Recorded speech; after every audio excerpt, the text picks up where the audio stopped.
What is repositioning in multifamily real estate? What is the step-by-step process by which it works? And what are some of the biggest mistakes to avoid during repositioning? This is the Multifamily Investing Institute. So, what is repositioning? Repositioning is an investment strategy by which you take a lower class building in a higher class market and then improve the property to attract a better tenant class that's willing to pay higher rents.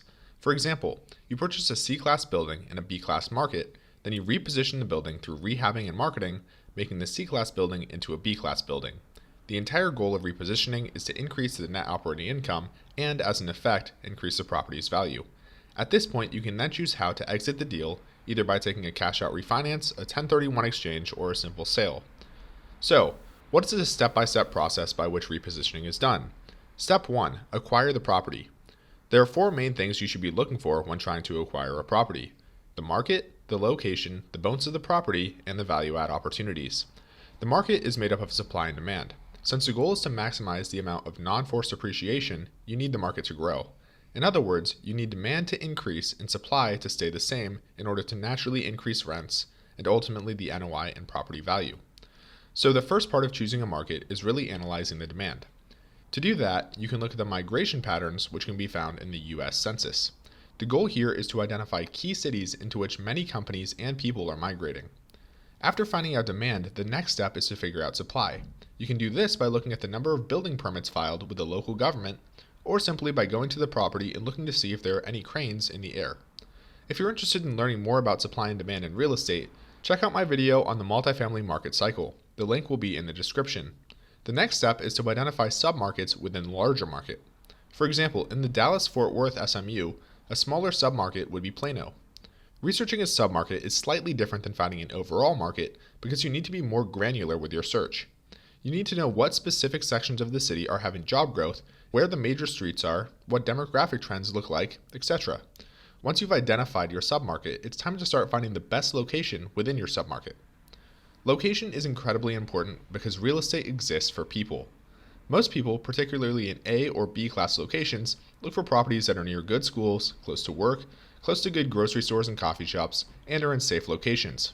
Your property should also have good visibility, meaning it should be on an arterial street or near a major business hub. In other words, you want the property to be in the middle of the action to increase the drive-by exposure. Another plus in terms of location is if there is no more land available in the area. This decreases the risk of a comparable property being built across the street and increasing the market supply, thereby decreasing your rents.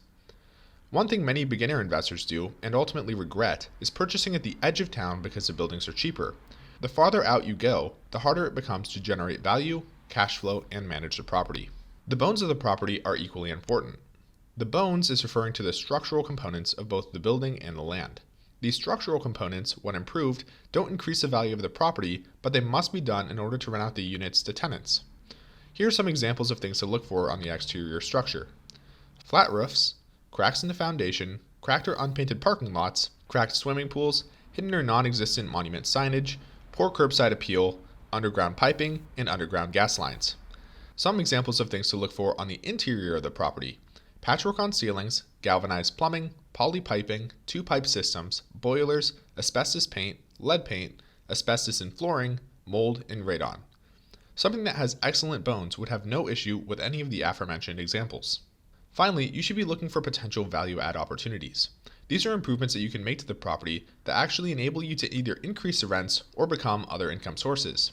Some examples of value-add opportunities are as follows: taking out cabinets and opening up the unit, redoing countertops, fixtures, lighting, flooring, adding new appliances, especially washers and dryers. To the exterior of the building, you can do landscaping, parking, safety, lighting, add garages or carports, and pet areas. You can add security gates, and you can also add amenities like fitness facilities. The key to value adds is you need to make sure you don't overspend or underspend based on what your target market wants. The biggest way to lose money in repositioning is by overspending on improvements. The goal is to have the greatest return on money invested in terms of increasing the net operating income, so only do improvements that add a lot of value relative to their cost. One last highly important thing to keep in mind is that to repay your investors, you need to increase the value of the property to a specific amount. To calculate this amount, use the equation new property value equals old property value divided by new loan-to-value ratio. So for example, if you bought a property for $1 million and want to have a 75% loan-to-value, then the new property value must be greater than $1,333,333. From there, you can backtrack with the cap rate to solve for the necessary NOI. This will show you how much you need to increase income and decrease expenses in order to hit your goal. Step 2. Rehabbing the property. Now that you've purchased a property and identified potential value-add opportunities, it's time to actually rehab the property. The goal of a rehab is to improve the property over the shortest amount of time possible. The reason for this is the time value of money and getting your investors their high return as soon as possible. The fastest way to rehab a property is through upgrading the vacant units first. The reason for this is these are the units that you can actually make improvements to without interfering with your tenant's lease.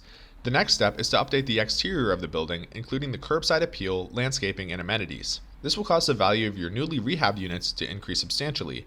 As for the occupied units, you can simply improve each unit as the tenant's lease runs out. This is another reason, besides having cash flow monthly to pay for operating expenses, as to why you should look for properties that space out signed leases throughout the year. In other words, if there's a 12-unit building, you would want one lease to expire per month. In this way, the construction team won't be overwhelmed in 1 month and then completely out of work in the next. In general, rehabbing takes approximately 2 years to complete due to the turnover in tenants. Step 3. Rent. After rehabbing, it's time to rent out the newly updated units. The best way to do this is by hiring a good property management company.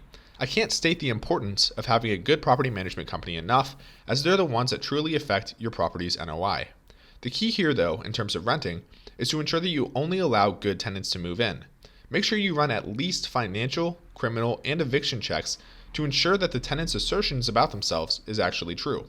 Getting bad tenants decreases the effectiveness of a good management company, drives other good tenants away, and overall just decreases the value of the property, so make sure you take the tenant screening seriously. Step 4. Exit.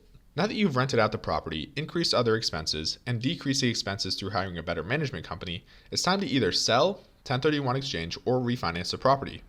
Selling the property simply means listing the property with a commercial broker. The upside is that you get all of the equity out of the building and you're free to do whatever you want with it. The downside is that there's going to be capital gains tax on the improvements that you made to the property. In most situations, I would never suggest selling a property outright. If you do need to get rid of that specific property, however, and would like to continue investing in multifamily real estate, you can do a 1031 exchange. The upside of a 1031 exchange is the capital gains tax is deferred if you purchase a like-kind building of equal or greater value. The downside of the 1031 process is that it's heavily regulated, so make sure you abide by the IRS's rules. I'm going to make a more in-depth video about what the 1031 exchange is, so when that comes out, I'll put a link to it in the description. Finally, there is refinancing the property. This is personally my favorite exit strategy. The benefit is that you retain the newly improved building and keep the cash flow. If you increase your building's value by enough, you should be able to pay back all of your investors, so you personally would own the building outright. You can continue to run the building in perpetuity. The downside of refinancing is that you're leaving equity in the building. Step number 5, repeat. Now that you've returned your investors' money and made a profit, it's time to start the cycle again. Start researching new markets, building a team, and looking at some properties. So what are the biggest mistakes to avoid during repositioning?